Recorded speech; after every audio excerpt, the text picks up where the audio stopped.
Physics Aarti, Madhumita Mukherjee. I promise a better scoring in your physics. Hello students, चलो आज चालू करते हैं सिंपल हार्मोनिक मोशन और ऑसिलेशन इन आवर सिलेबस। इसको हम सॉल्व करेंगे। हमारा स्ट्रेटेजी क्या रहेगा? हम क्वेश्चन सॉल्व करेंगे। जो क्वेश्चंस हमारा आते हैं, सिलेबस में है एंड आपका एग्जाम में भी आते हैं, वो सारे क्वेश्चन सॉल्व करेंगे एंड सॉल्व करते करते जो रेलेवेंट थ्योरी है उसको थोड़ा ब्रश अप करेंगे।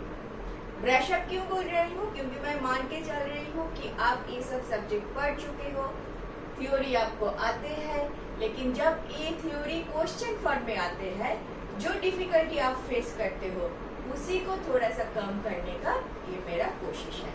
ठीक है, तो देखते हैं हमारा फर्स्ट क्वेश्चन ऑसिलेशन का। तो मेरा चैप्टर है सिंपल हार्मोनिक मोशन। आपका क्वेश्चन में भी बहुत टाइम SHM आप देख पाओगे। SHM is simple harmonic motion. ठीक है, तो चालू करते हैं। चलो, हमारा फर्स्ट क्वेश्चन नंबर 1 वो आया था 2002 में। 2002 का क्वेश्चन है मेरा क्वेश्चन नंबर 1। क्वेश्चन नंबर 1 बोल रहा है the acceleration of a particle executing SHM when it is at mean position। आपका ऑप्शन है इनफाइनाइट, बी ऑप्शन इंफिनिटी लिखा है इन लोगों ने, infinity, then varies, then C maximum and D option is 0। छोटा सा क्वेश्चन है, if you know the answer, बहुत ही छोटा सा क्वेश्चन है, लेकिन ऐसा ही प्रॉमिस दैट थोड़ा बहुत हम करेंगे, रिविजन करेंगे तो इसको भी कर लेंगे। Acceleration of a particle executing simple harmonic motion. इस सिंपल हार्मोनिक मोशन क्या होता है? ऐसा, this motion, simple harmonic motion. ठीक है, ये साइन कर्व है, तुमको पता है, this is a typical sine curve, this is a waveform, this is simple harmonic motion. Simple harmonic motion आप सर्कुलर मोशन में पढ़ चुके हो। जब एक पार्टिकल इधर ऐसे मूव कर रहा है, इसका जो फुट ऑफ परपेंडिकुलर है, कि परपेंडिकुलर जो फुट है, ये जैसे ये पूरा चक्कर लगा रहा है, दिस फुट ऐसे ऐसे मूव कर रहा है। ये जो मूवमेंट हो रहा है to and fro on an almost straight line, that is called simple harmonic motion. ठीक है, एज आई सेड, धीरे धीरे और भी बातें करेंगे। This is T, this is Y मेरा। धीरे धीरे और भी बातें करेंगे सिंपल हार्मोनिक मोशन के लिए, लेकिन ये एक साइन वेव से रिप्रेजेंटेड होता है। तो मैं फिलहाल तो उधर से चालू करूंगी, y equal to A of sine of omega t।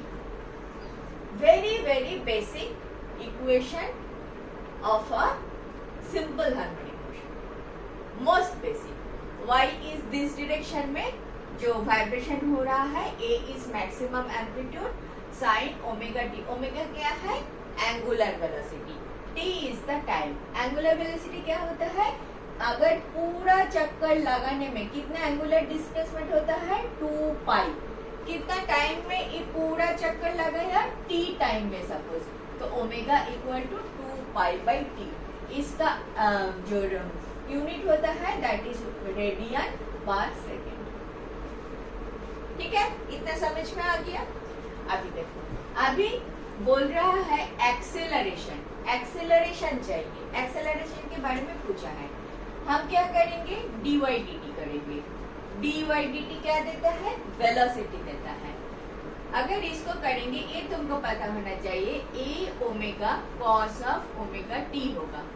ये ओमेगा बाहर आ जाता है। ठीक है, मैं दोबारा एक करूंगी डेरिवेशन। क्यों करूंगी? ये मुझे एक्सेलरेशन देता है। dy/dt next time d2y dt square. इसको क्या आएगा, a तो कांस्टेंट a रहेगा, ओमेगा बाहर ही है। cos को जब डेरिवेटिव करोगे तो another omega will come out and if this cos omega t will give minus of sine of omega t। तो माइनस बाहर आ जाए, a omega square sine of omega t minus omega square को लिख लो a sign omega t is y itself. तो आपका acceleration जो है उसका फॉर्म आ गया, एक्सेलरेशन जो है वो दिखाई दे रहा है minus omega square y। This is the typical acceleration का फॉर्मूला फॉर एन SHM। ठीक है, SHM आप इक्वेशन से जब रिप्रेजेंट करोगे डेफिनेटली ऐसे रिप्रेजेंट करोगे, this is y equal to a sine of omega t and this a sine of omega t इधर से आता है। This particle at a point p is moving with an angular velocity omega. There a वाला omega से घूम रहा है, तो इसका जो परपेंडिकुलर का जो बेस है, फुट है, वो वाला एक सिंपल हार्मोनिक मोशन बना रहा है। स्पीड क्या है, ओमेगा है, क्योंकि ये ओमेगा स्पीड से ही पार्टिकल घूम रहा है। ठीक है, इतना सा बेसिक मैंने बोला। अभी एक्सेलरेशन ऐसा आ गया, तो देखो acceleration is proportional to y। अभी ये मिड पोजीशन में नाउ देखो ये जो a है ना, this a is over here, this is A, maximum displacement is A and ये जो धीरे धीरे छोटा छोटा हो रहा है which varies with time, that is called y। ठीक है, तो आपका acceleration varies with y। Mean position किसको बोलते हैं, आपका A सिंपल हार्मोनिक मोशन ऐसे ऐसे कर रहा है, this mid position is the mean position। this is extreme position to extreme position, this position is your mean position। तो mean position में y का वैल्यू कितना होता है, y increases in this direction, y increases in this direction, that is in this case y increases in this direction, y also increases in this direction। दोनों time a वाला चीज और a वाला चीज सेम है, इधर जा रहा है कम हो रहा है, इधर जा रहा है कम हो रहा है। मीन पोजीशन के दोनों साइड में y का वैल्यू ज्यादा होता है, करेक्ट। तो acceleration depends upon y and mean position में y कितना होता है, 0 होता है। मीन पोजीशन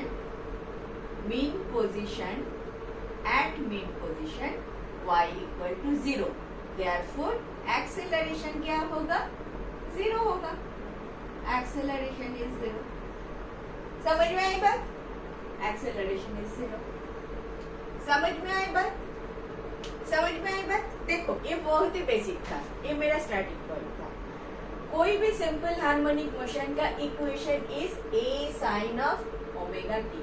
कॉस से भी कर सकते थे, कोई फर्क नहीं पड़ेगा, जब आएगा वो भी मैं दिखा दूंगी। ठीक है, अगर तो ऐसा a का फंक्शन ले, साइन का फंक्शन ले लो या तो कॉस का फंक्शन ले लो। मैंने साइन का ले लिया, a साइन ओमेगा t। दोनों टाइप डेरिवेशन किया, फर्स्ट डेरिवेशन में मुझे वेलोसिटी मिलता है, सेकेंड डेरिवेशन में मुझे एक्सेलरेशन मिलता है। ये वाला मैथमेटिकल पार्ट आपको जानना जरूरी है, नहीं भी जानते हो तो acceleration is minus omega square y। तो y के साथ प्रोपोर्शनल है, जितना दूर जाएगा एक्सेलरेशन बढ़ते रहता है, जितना कम होगा एक्सेलरेशन कम हो जाता है। Acceleration will be 0 at the mean position, तो आपका आंसर इज 0। इजी था क्वेश्चन, ओके। चलो नेक्स्ट देखते हैं। Thank you for watching. Last 20 years of questions I have solved like this. If benefited, do watch.